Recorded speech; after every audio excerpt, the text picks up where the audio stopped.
I just read about yet another terrorist attack in France. A 25-year-old Muslim named Larosi Abdallah followed a French police chief home, stabbed him to death while shouting Allahu Akbar, then tortured and killed the police chief's wife, who was also a police official, in front of her toddler son. Now, the typical response to these attacks from moderate Muslims, Muslims who don't approve of terrorism, is that people like Abdallah have misunderstood Islam and that anyone who associates his actions with Islam must be a racist, Islamophobic, hate-mongering bigot. Based on this common response, I have three questions for moderate Muslims. First, suppose the toddler whose mother was tortured to death in front of him in the name of Allah grows up and remembers what happened the night his parents were brutally murdered.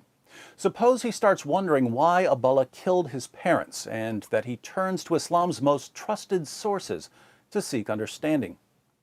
In those sources, he finds Allah commanding his followers, fight those who do not believe in Allah. Strive hard against the unbelievers and the hypocrites and be unyielding to them. Fight those of the unbelievers who are near to you and let them find in you hardness. In the Hadith, he finds Muhammad declaring, I've been commanded to fight people until they bear witness that none has the right to be worshipped but Allah. If this young man, or any other victim of an Islamic terrorist attack, studies the Muslim sources and sees a connection between the attack and the commands of Islam, would he be a bigot for becoming concerned about the spread of Islam?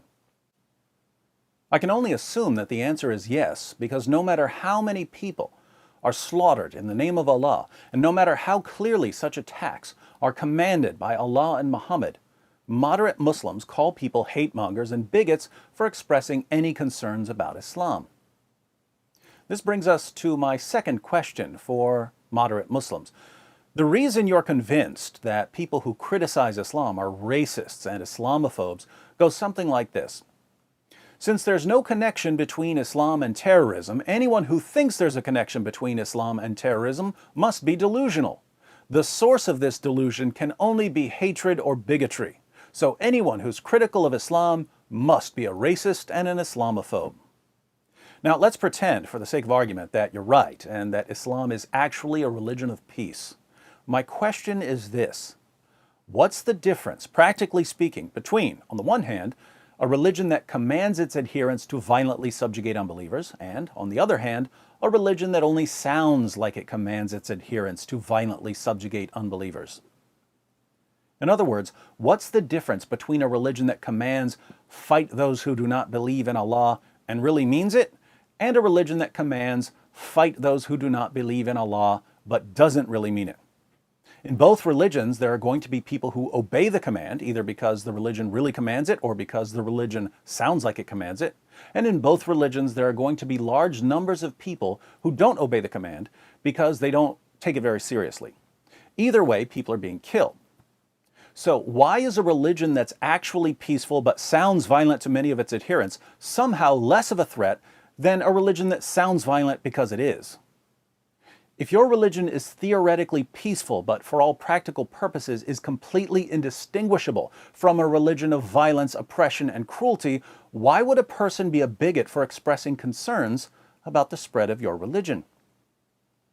Third question.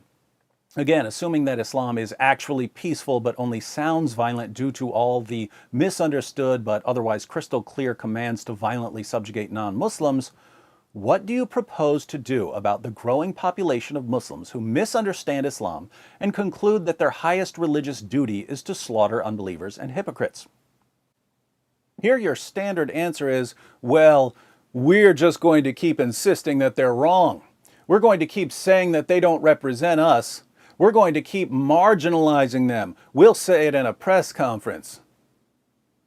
Two problems with this answer. First, jihadis don't care what you say about them because they regard you as heretics.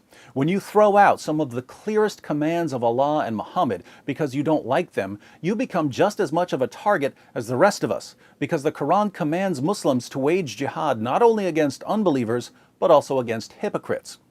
Second, you've been saying that jihadis don't represent you for years. You've been marginalizing them for years, and terrorist attacks are increasing rapidly. Here's a chart of global deaths from terrorism between the years 2000 and 2014. Do you see the rapid increase in recent years? That's the kind of curve you want to see if you're checking your bank account or your YouTube subscribers, but not if you're looking at a chart of people being slaughtered. This curve means that your current strategy is about as effective as the Bring Back Our Girls hashtag campaign was for rescuing girls kidnapped by Boko Haram. Jihadis don't care about your hashtags, and they definitely don't care what you say at your press conferences. So, do you have a plan B? Do you have any ideas whatsoever about stopping this trend?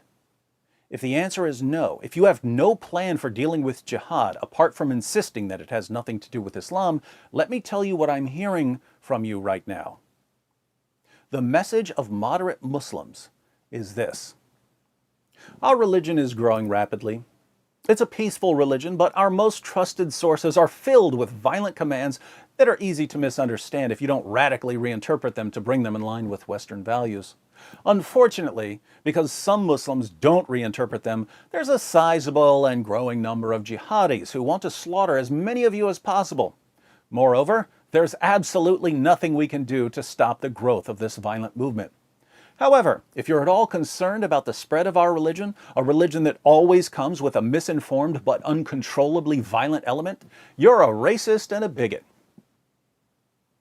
If I'm missing something here, please enlighten me in the comments section. In the meantime, to all my moderate Muslim friends out there, I hope you see why many of us find your response to terrorism less than comforting.